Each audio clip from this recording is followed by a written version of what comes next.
Eu já fui roqueiro, cabeludo, já fui vendedor de calçados femininos, pasme você.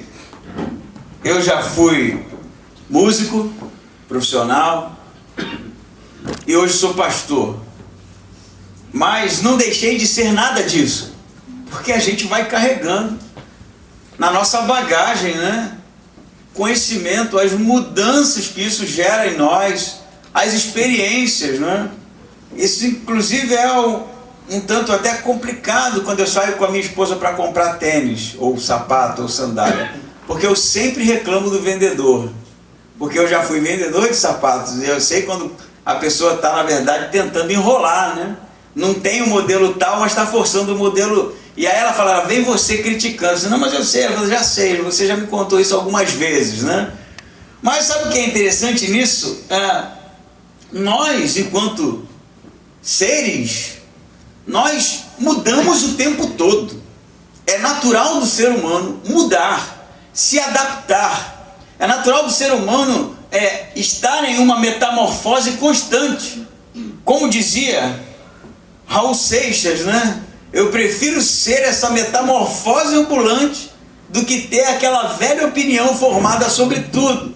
Porque, independente de Raul estar certo ou não, nós vivemos, no final da história, uma constante mudança. O fluxo é assim, né? O fluxo temporal, ele muitas vezes nos leva a termos que nos adaptarmos a situações que a gente ainda não viveu. Você sabe que tem um filósofo chamado Martin Heidegger, o alemão, né? Viveu ali no período de 1880, que ele escreve um livro só sobre isso, o ser. O ser e o tempo, na verdade, é o nome do livro. E Heidegger vai trazer um conceito inovador, que é justamente o fato de que, para Heidegger, a existência humana, ela não é uma existência estática. Ela não é uma existência parada no tempo.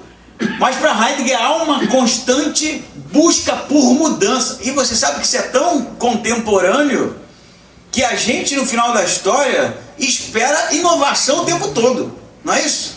Tecnologia nem se fala. Não é? O modelo de celular que você está pesquisando hoje, daqui a 2 anos você já não quer saber, porque a tecnologia andou, porque as coisas mudaram. E a gente precisa de inovação. A roupa que a gente usa, que hoje, né, você se sente bem, quando você olha para os anos 80, né, e olha o estilo que era usado, aquilo já não traz um contentamento, porque é antiquado, é ultrapassado, ficou parado no tempo. Os nossos gostos mudam, eles são refinados, eles são melhorados, ou não, né, ou piorados. O nosso temperamento muda. A gente pode muitas vezes amadurecer, passar a ser mais tolerante, mais equilibrado, ou não, se tornar alguém mais cabeçudo, né, mais rancoroso. Essa é uma mudança constante, Heidegger vai dizer. Mas você sabe qual é, no final da história, o grande equilíbrio?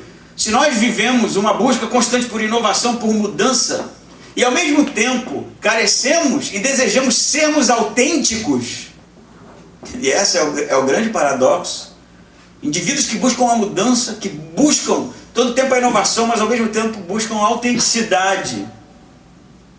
E o grande segredo está em mudar quando for preciso, mas não em essência. A essência precisa continuar. A essência precisa permanecer.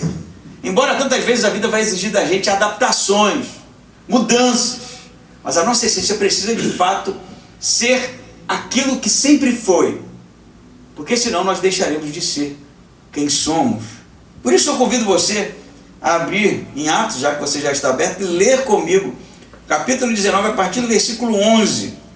Semana passada a gente estudou o 19, 1 ao 10. E a gente continua então a leitura até o versículo 22, que diz assim: E por intermédio de Paulo, Deus fazia milagres extraordinários, de tal forma que lenços e panos que haviam tocado nele eram levados aos doentes, e as doenças os deixavam, e os espíritos malignos saíam deles. Aconteceu também que alguns judeus exorcistas ambulantes tentaram invocar o nome de Jesus sobre os que tinham espíritos malignos, dizendo: Eu vos expulso por Jesus a quem Paulo prega.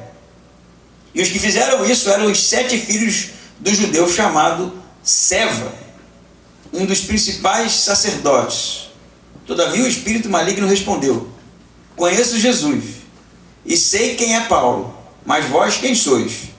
Então o homem em quem estava o espírito maligno, saltando sobre eles, os subjugou e os espancou, de modo que nus e feridos fugiram daquela casa. E esse episódio se tornou conhecido por todos os que moravam em Éfeso, tanto judeus como gregos, e todos se encheram de temor, e o nome do Senhor Jesus era engrandecido, e muitos dos que haviam crido vinham confessando e admitindo em público as suas práticas. Também muitos dos que praticavam artes mágicas ajuntaram os seus livros e os queimaram na presença de todos.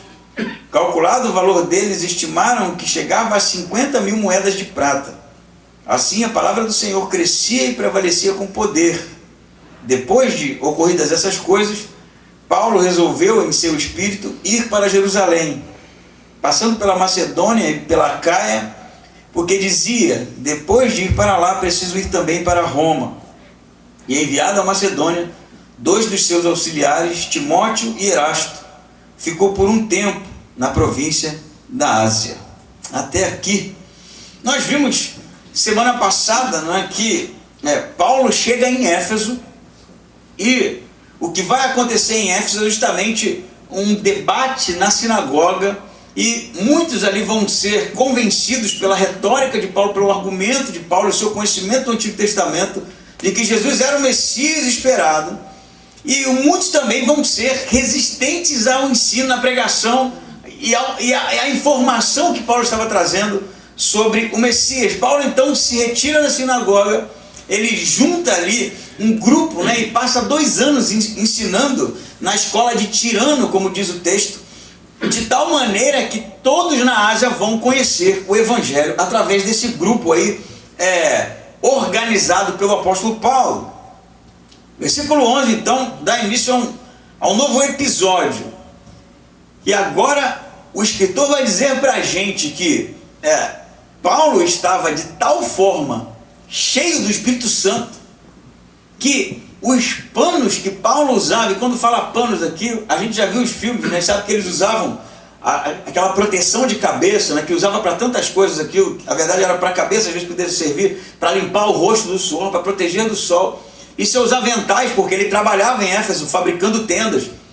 O pessoal em Éfeso, estava tão admirado com a presença do apóstolo Paulo, com aquilo que estava fluindo através do apóstolo Paulo, que eles roubavam, pegavam tecidos usados pelo apóstolo, com suor, com sujeira, com secreção, seja lá o que fosse, e levavam esses tecidos. E aí o texto vai dizer, e você óbvio vai ficar aqui com o olho aberto, todo fechado, olhando para mim com desconfiança, que as pessoas eram curadas, não é isso? Diz o texto no versículo 12, de tal forma que lenços e panos que haviam tocado nele, eram lenços de uso pessoal, eles levavam, e as doenças deixavam os espíritos malignos. As doenças deixavam as pessoas e também os espíritos malignos, não é isso? Então o que está acontecendo aqui, Jô? Será que é isso mesmo, Os panos, é isso mesmo que está acontecendo aqui. O texto é bem claro, Mas não eram os panos, e nem mesmo Paulo. Porque o texto vai dizer que Deus fazia milagres através justamente desses elementos. Mas para que a gente entenda o que está acontecendo, é preciso a gente entender um pouquinho como funcionava a Éfeso do século I. A Éfeso é conhecida historicamente por ser uma cidade extremamente voltada para artes mágicas. Você vai ler aqui, como já leu, que eles jogaram seus livros fora, Eram livros de magia. Era uma cidade voltada justamente para os encantamentos, para os feitiços, para esse conhecimento oculto, que muitos cultuavam e cultivavam fórmulas mágicas, Isso na verdade, conhecido historicamente, porque tem documentos que relatam justamente essa vida cotidiana voltados justamente para o mágico, para o elemento da feitiçaria, não feitiçaria como a gente conhece hoje, mas a busca justamente pelas curas e por ações vindas de um mundo sobrenatural. Essa era Éfeso, era uma cidade conhecida por isso. E não é Paulo que está dando pano para o pessoal, né? Toma aqui a minha toalhinha, né?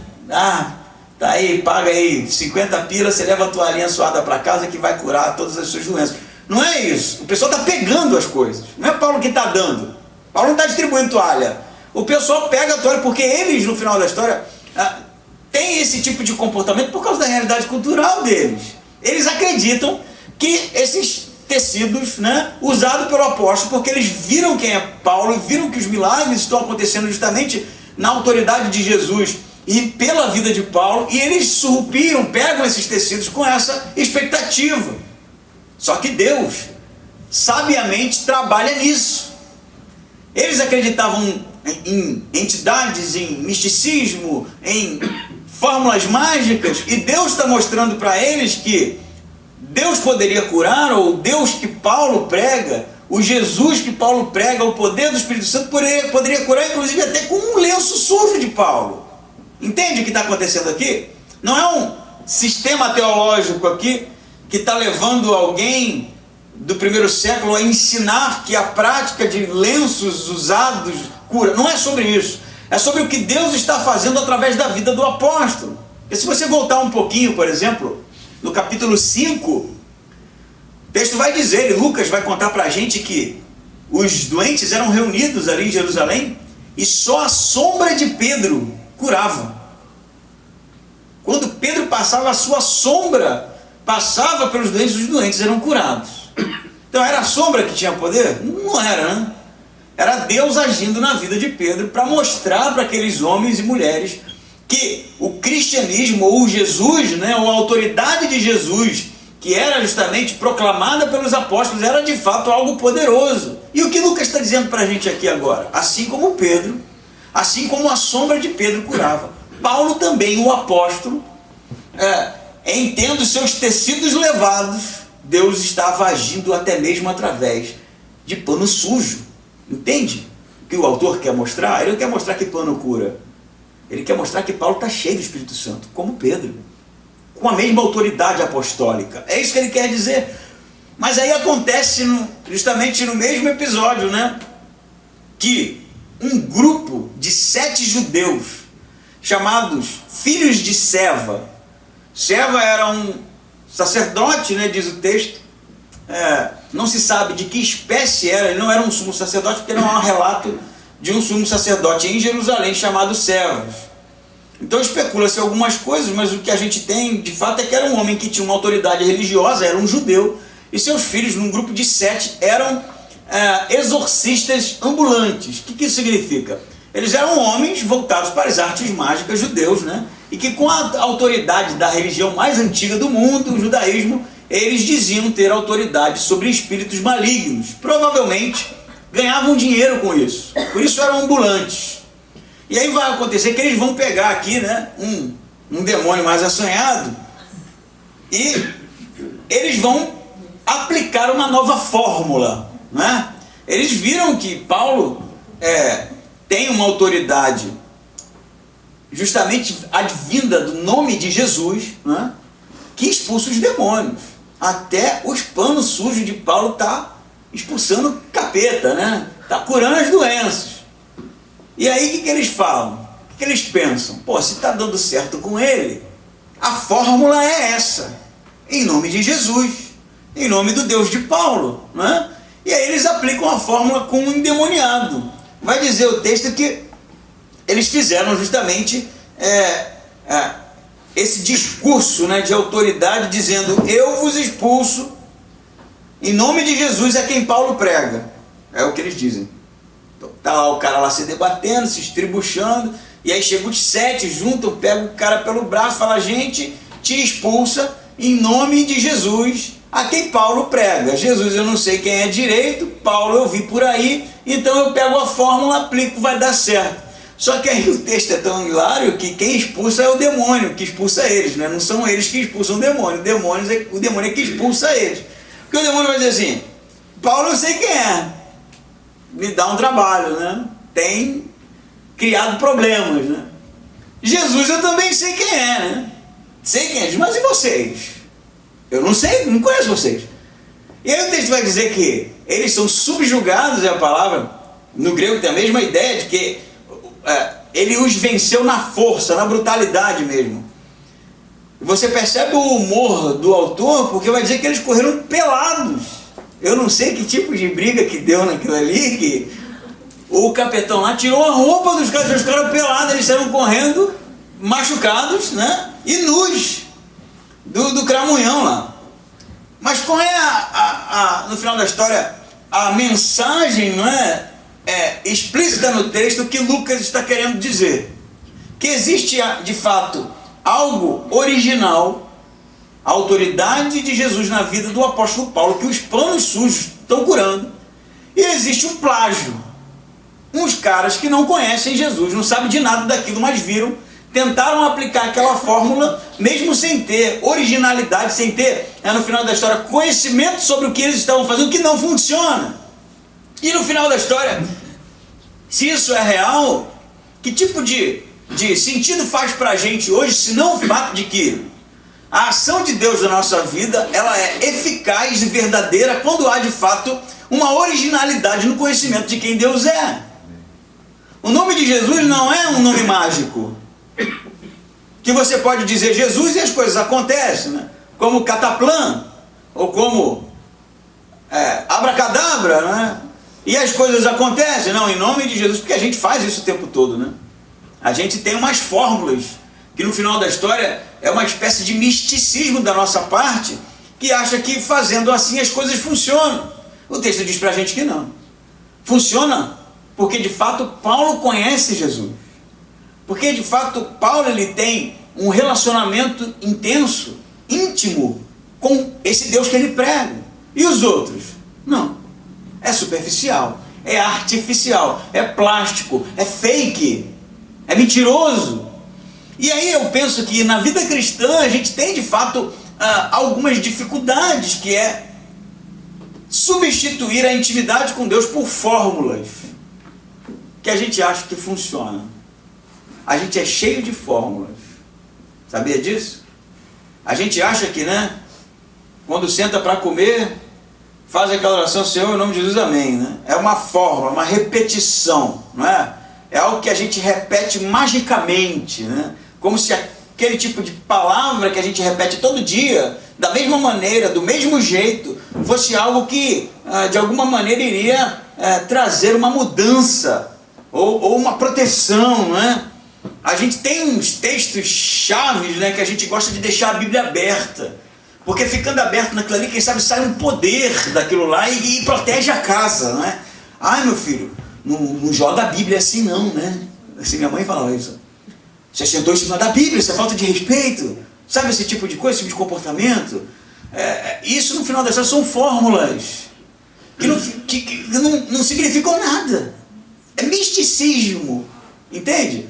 E eu penso que as fórmulas no final da história, elas são muito sedutoras, porque fórmulas representam no final da história passos que precisam ser dados e repetidos, né, para que as coisas funcionem. A gente acha, quem sabe, que é de vir à igreja periodicamente que Deus fica feliz e nos abençoa.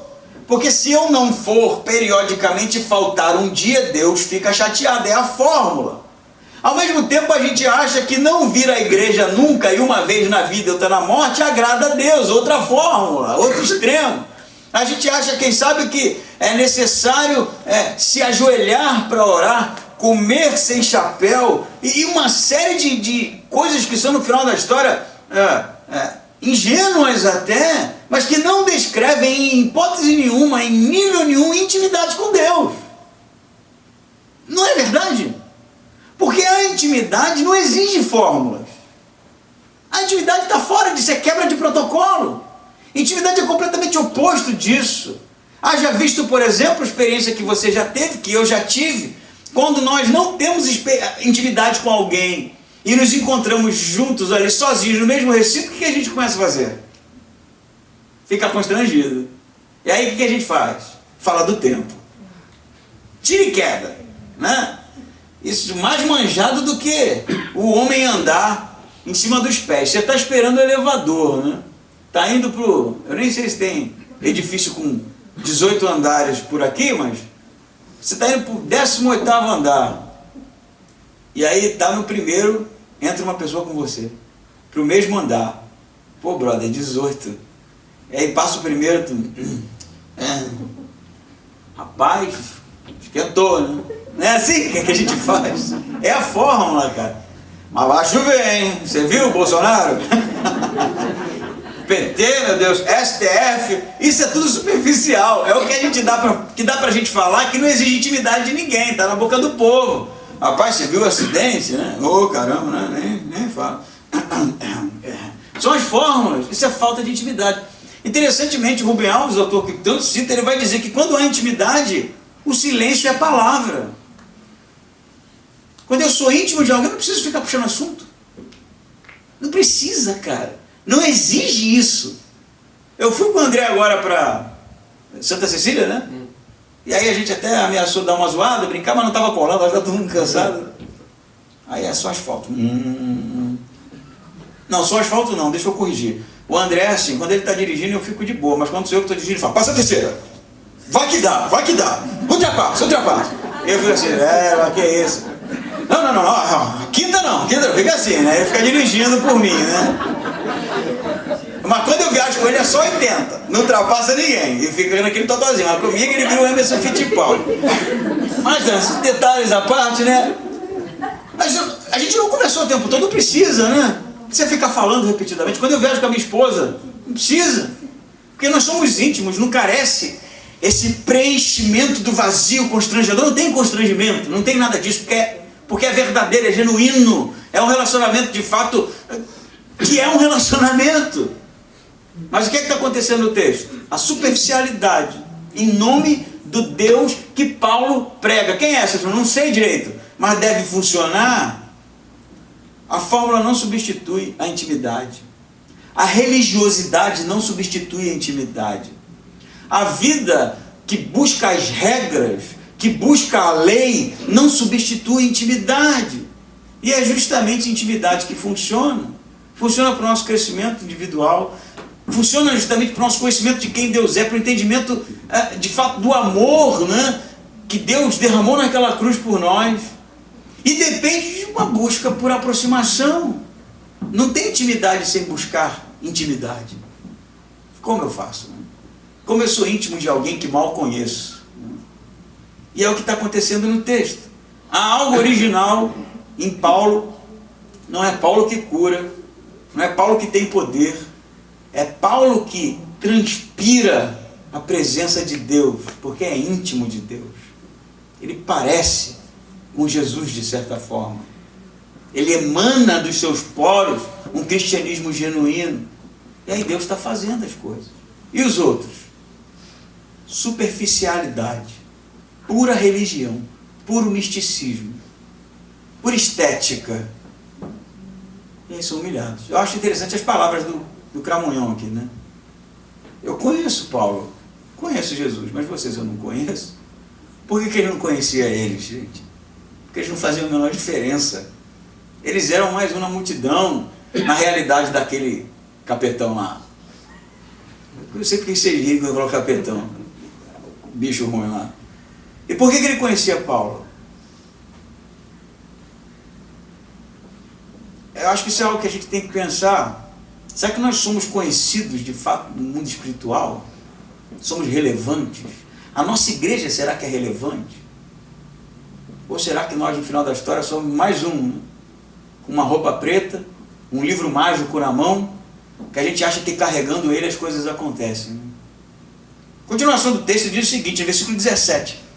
Depois que aquilo acontece, todos os moradores de Éfeso conhecem o episódio. Esse episódio que esses judeus curadores, né, esses ambulantes, eles tinham o reconhecimento da sociedade efésica, de maneira que quando eles são humilhados pelo bicho ruim lá que conhece desde Paulo, isso vai tomar uma dimensão estratosférica ali na comunidade. O pessoal já está comentando, cara, tu sabe os filhos de servo? Sei, tentaram, a pessoa demora aí, cara, correram pelado do capeta. O capeta deu uma surra, botou eles para correr, dizendo que não tinha conhecimento deles, dizia que conhecia o Deus de Paulo. É isso que está acontecendo. E aí eles se voltam para Paulo. O episódio serve no final da história para que as pessoas respeitassem o conteúdo que Paulo estava ensinando lá e o que estava acontecendo justamente na vida daquele apóstolo. Vai dizer que, no versículo 18, muitos dos que haviam crido, esses aqui já eram cristãos cristãos de Éfeso. Eles vinham confessando e admitindo em público as suas práticas. Também muitos dos que praticavam artes mágicas ajuntaram os seus livros e queimaram na presença de todos. Calculado o valor desses livros, estimaram que chegava a 50 mil moedas de prata. Então o que está acontecendo? O episódio em si gerou uma espécie de comoção, e aqueles novos crentes, as pessoas que tinham crido ali recentemente, era tudo muito recente que estava acontecendo, eles começam a confessar que de fato eles ainda tinham envolvimento com aquelas práticas pagãs, com aqueles feitiços. Eles tinham livros em casa, manuais, investiam dinheiro nisso. Interessante que eles citam um valor, Isso eles citam um valor porque é relevante. E vai dizer que eles confessam e deixam nessas práticas, e outros que praticavam também, eles queimam os livros na presença de todo mundo. E ele vai dizer que o valor era em torno de 50 mil moedas de prata. É difícil a gente fazer uma aproximação hoje de quanto era, no final da história, essas 50 mil dracmas, mas o que se sabe é que era um valor relevante, por isso está sendo citado, Então era um investimento. Eles compravam livros, eles acreditavam que aqueles livros tinham, de fato, um conhecimento, uma sabedoria relevante, e eles chegam à conclusão que não era nada relevante, não era importante, deveria ser abandonado, era algo de fato que não lhes acrescentava nada, e aí eles queimam. Eles não anunciam no Mercado Livre, Não, estou lá com um livro lá do São Cipriano, não sei quem já ouviu falar nisso, é o mais terrível do mundo. E aí, não vamos desfazer não, vou vender, bota no Mercado Livre lá, 20 pau, e alguém leva, Não foi isso que eles queimaram, porque eles não queriam mais nenhum tipo de envolvimento com aquele tipo de coisa. Agora, o que é interessante é que, qual era o protocolo em Éfeso? Era justamente as práticas mágicas, como nós vimos aqui. E o que está acontecendo? Está sendo quebrado o protocolo. Está sendo deixado as práticas que levavam eles a um afastamento de Deus. Está sendo abandonado aquilo que era impedimento para um relacionamento com Deus mais genuíno.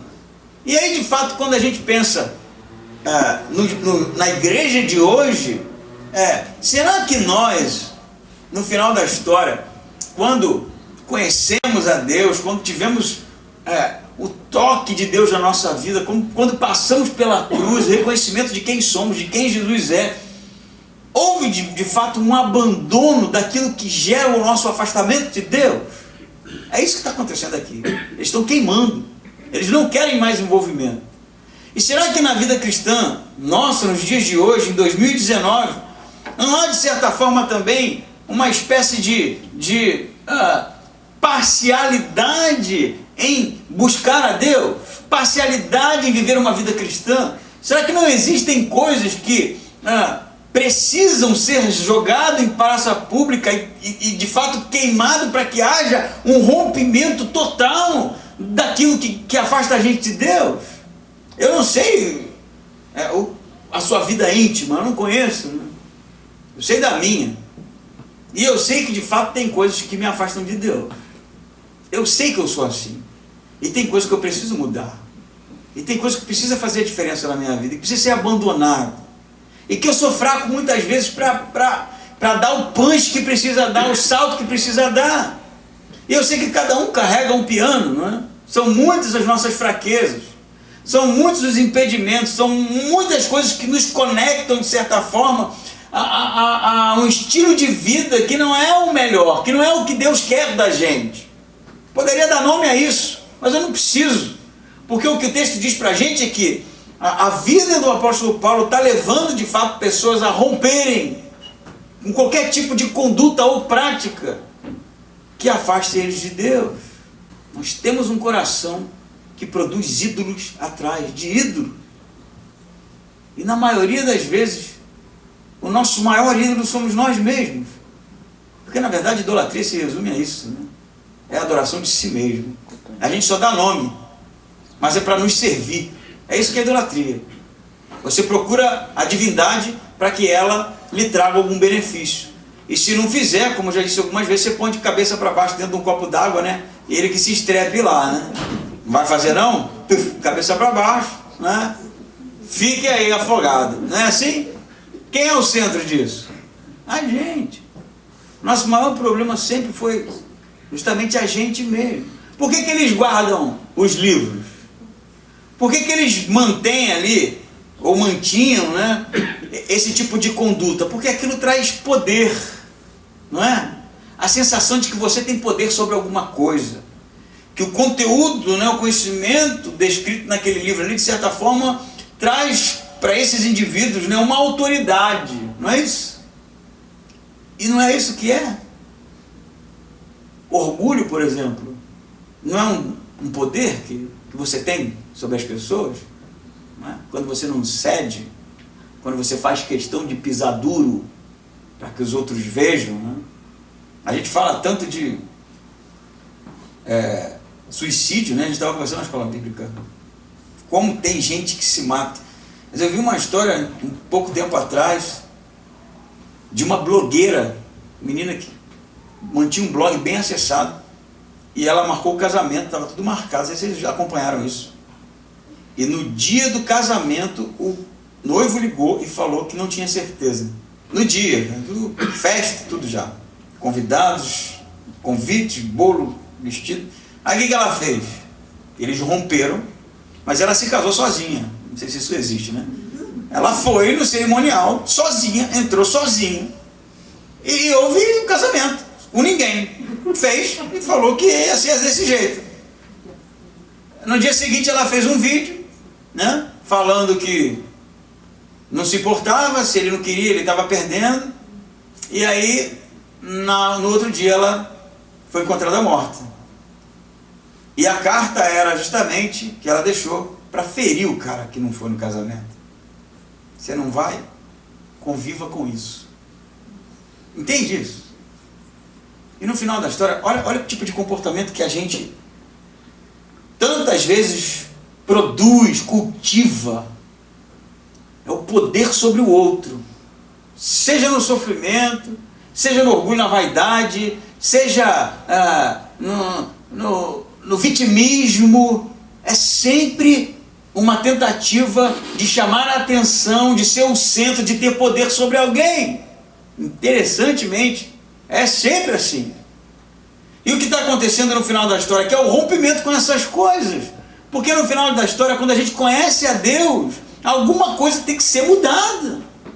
Alguma coisa tem que ser de fato abandonada. Alguma coisa que é impedimento justamente para que a gente transpire a presença de Deus, para que Deus de fato use a nossa vida, deve ser rompido. E eu sei que é difícil os rompimentos. Óbvio que é difícil. Às vezes vai custar 50 mil moedas de prata, não é? Queimar isso em praça pública, na frente de todos.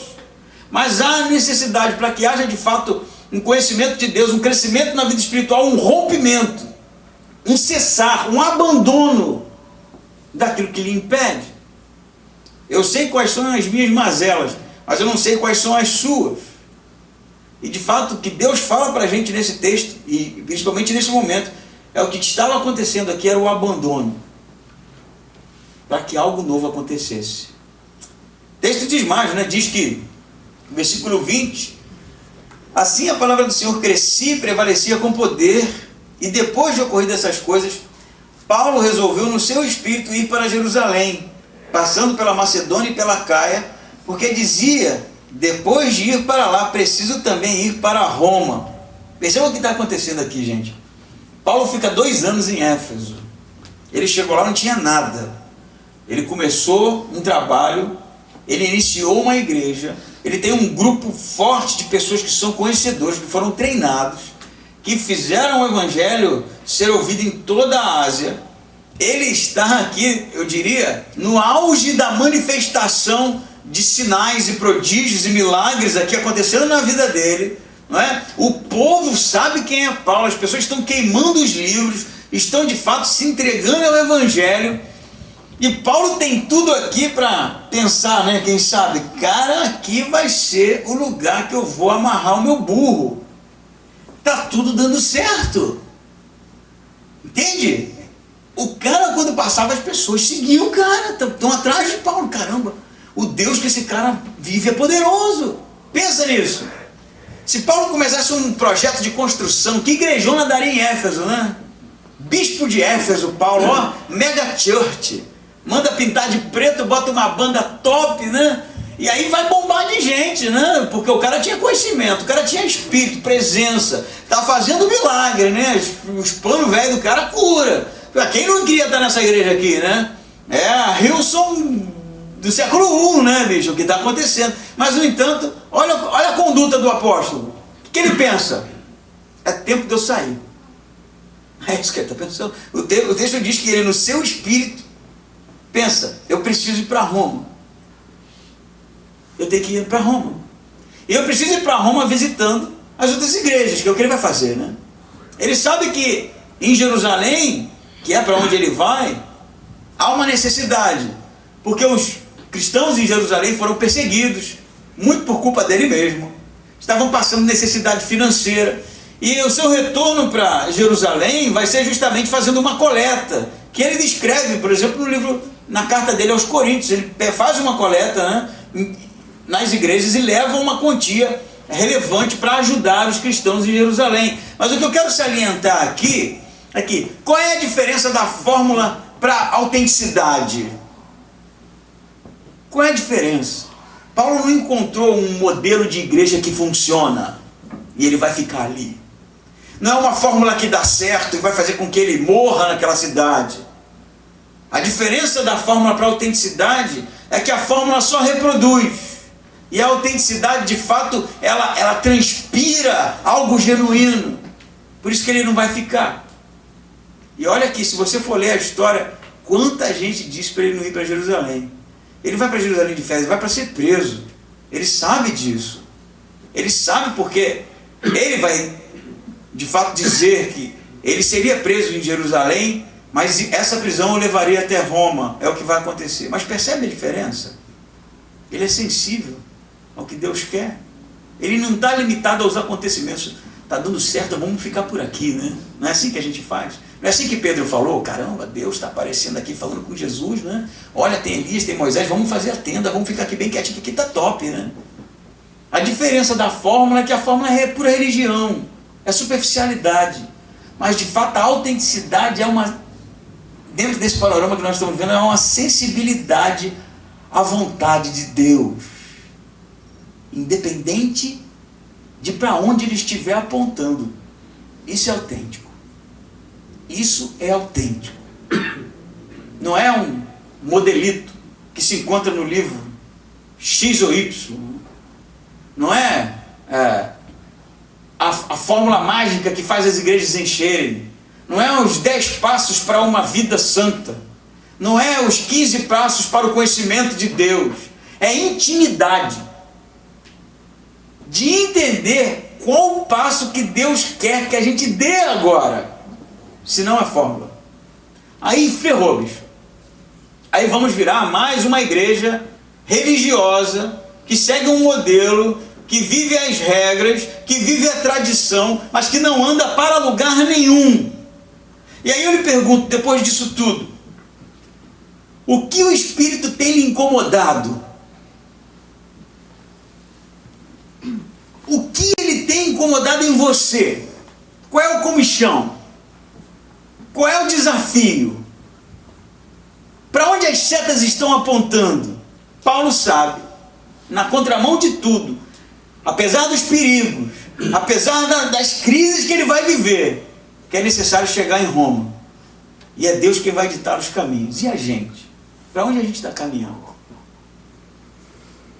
É sobre vir ao culto? É sobre vir à igreja? É sobre isso só? Ou é sobre entender o que Deus quer fazer na nossa vida? E termos sensibilidade para, na hora de entendermos isso, darmos o passo e abandonarmos, quem sabe, o modelo que funciona, que é confortável, que não exige muito da gente. Entende isso? Eu quero viver uma vida relevante para o reino de Deus. Eu acho que todo mundo quer, né? E eu sei que muitas vezes eu vou ser desafiado, você vai ser desafiado, nós vamos ser desafiados para darmos um salto maior. É necessário que a gente entenda que Deus está falando com a gente e se lance, porque o resto é com Ele. Amém?